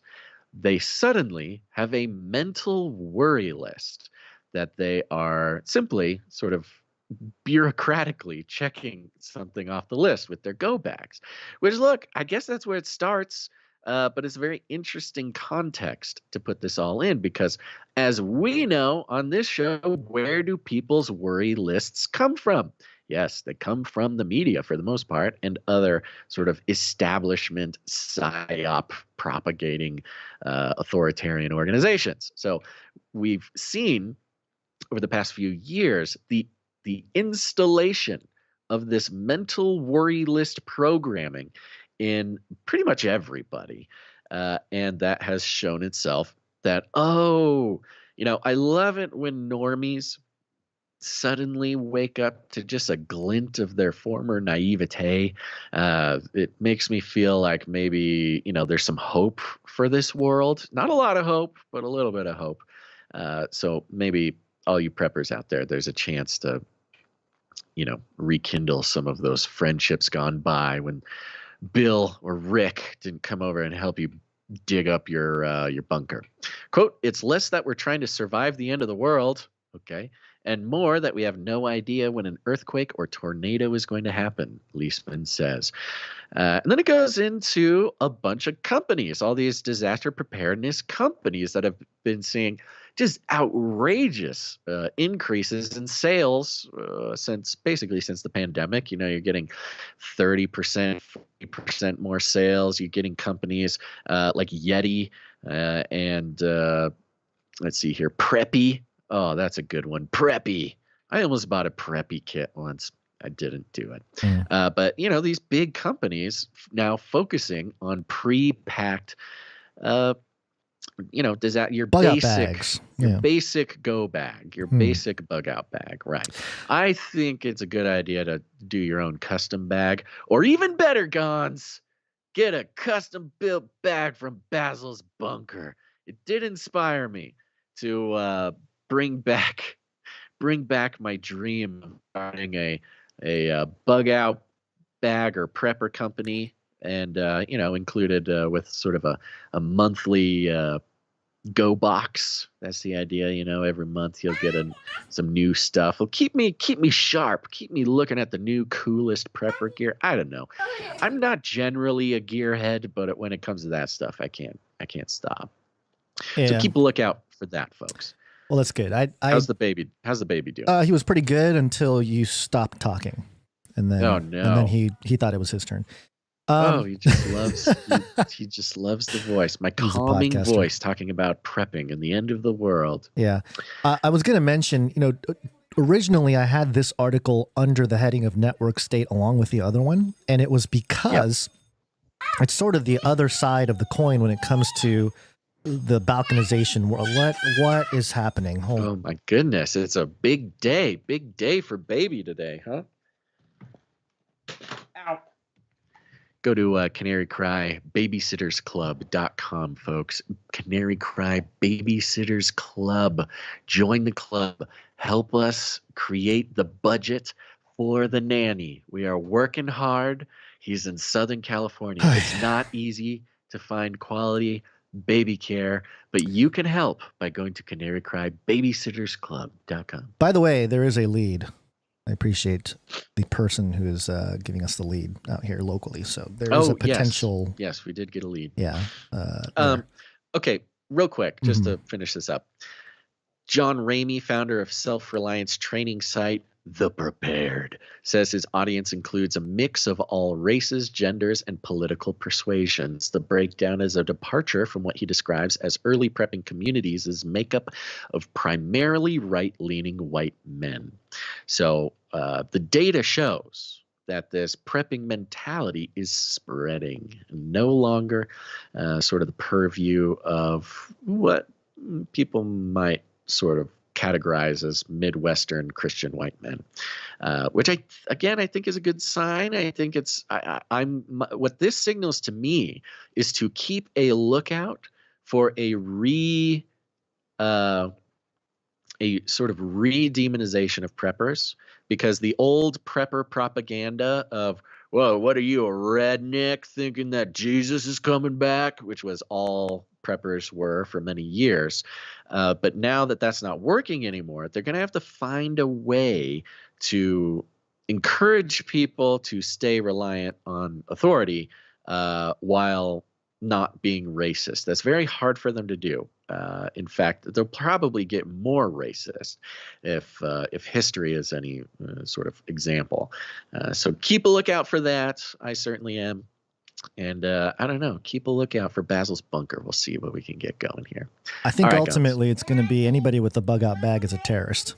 That's kind of where this is all headed. Yeah. Well, I'm thinking maybe during the Gaza ground operation that's coming up, they'll go in there. The IDF will see that Hamas has bug out bags in each, little bunker. They already are busting bunkers in Gaza because of course people in bunkers are terrorists. But I think we'll get some more signals like that coming through. Well, yeah, especially they're finding all kinds of information on the bodies of Hamas terrorists who have allegedly been killed.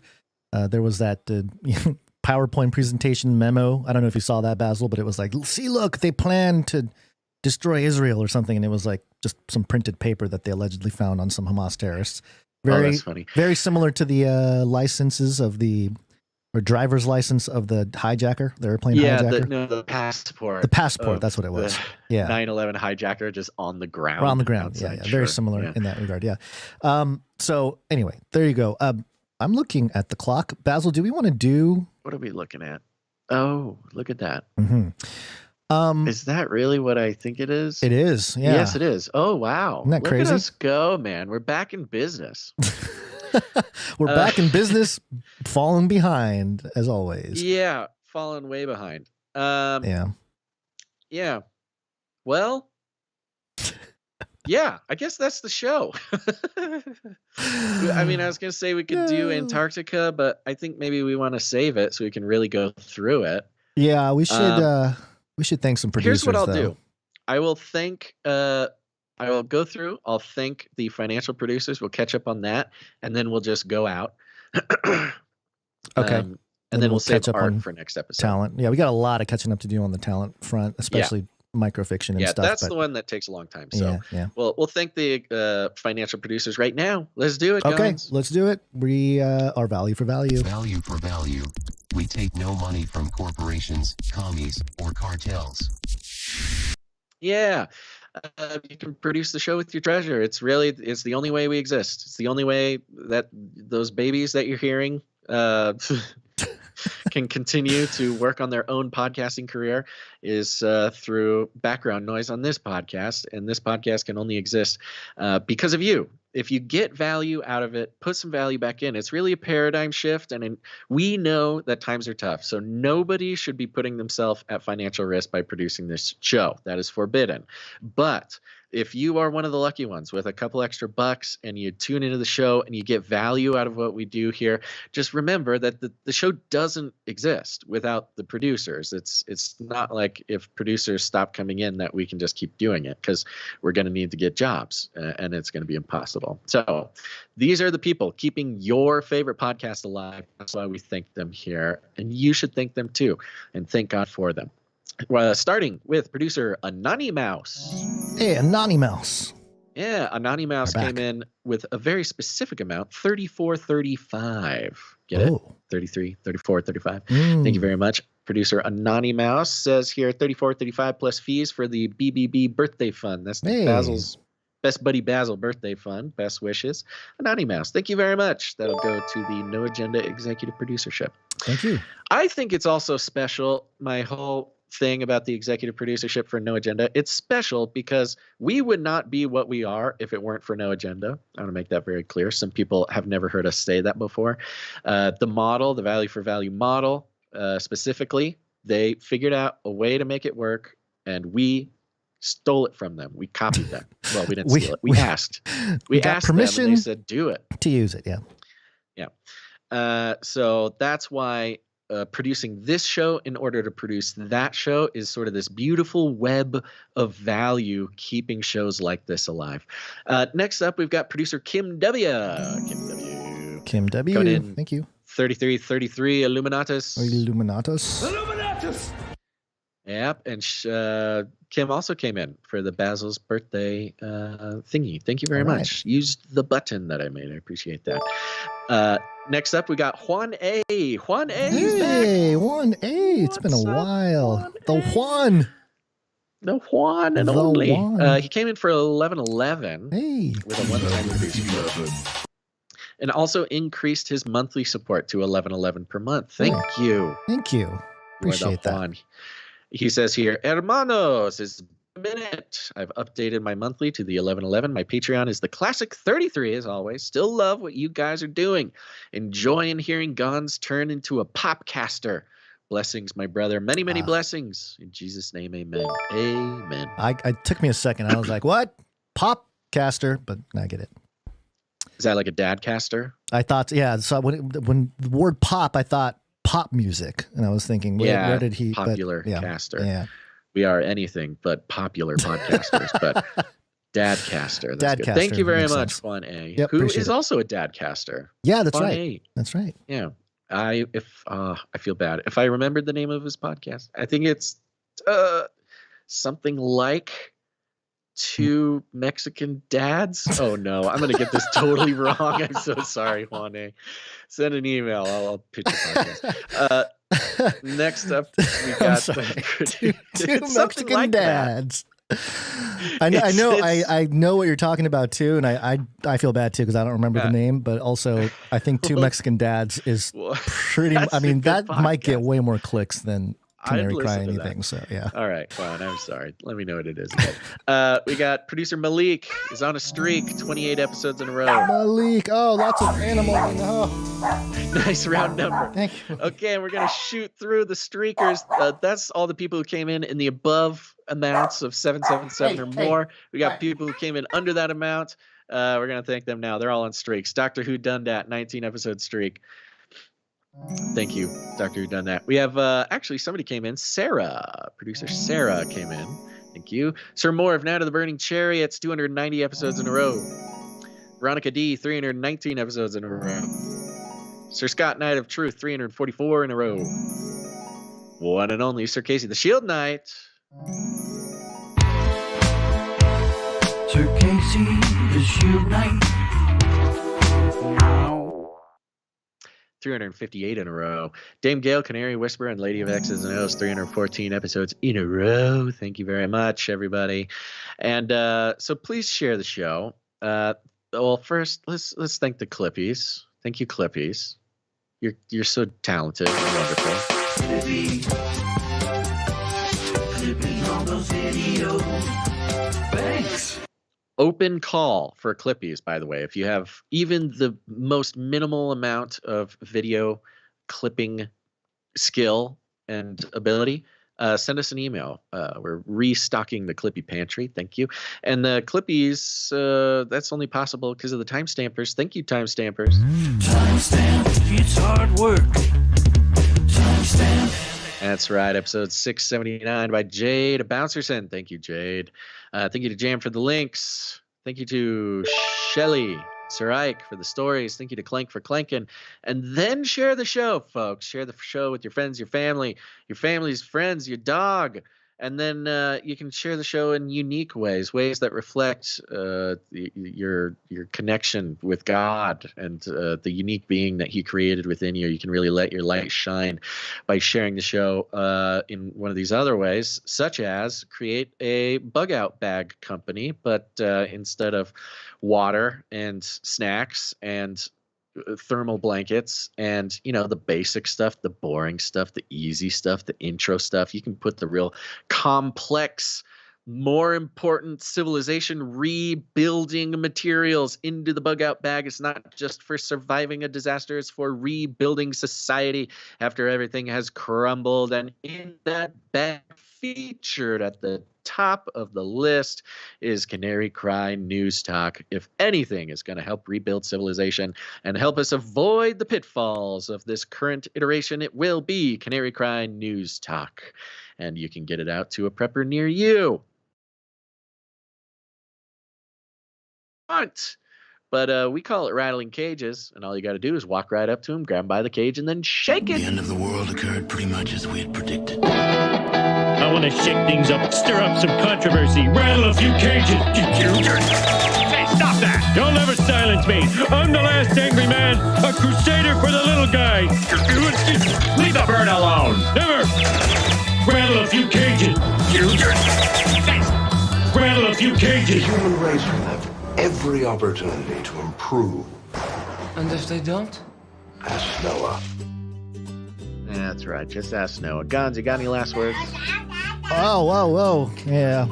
I think I need to go attend to the son. He's got way too much energy right now. Good words. Yeah. Here we go. Those are good words. Good last words. All right, folks. Thanks for tuning in to this episode of Canary Cry News Talk. Make sure to tune in next time. But until then, think outside the cage.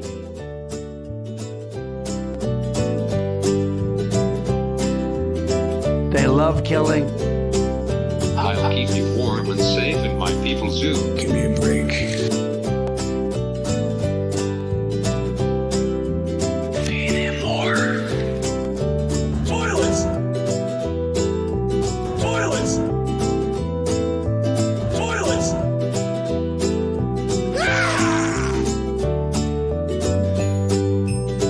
It will kill.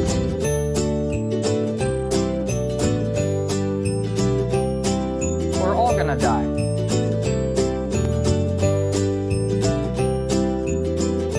I love the Great Reset. We will hunt you down and make you pay.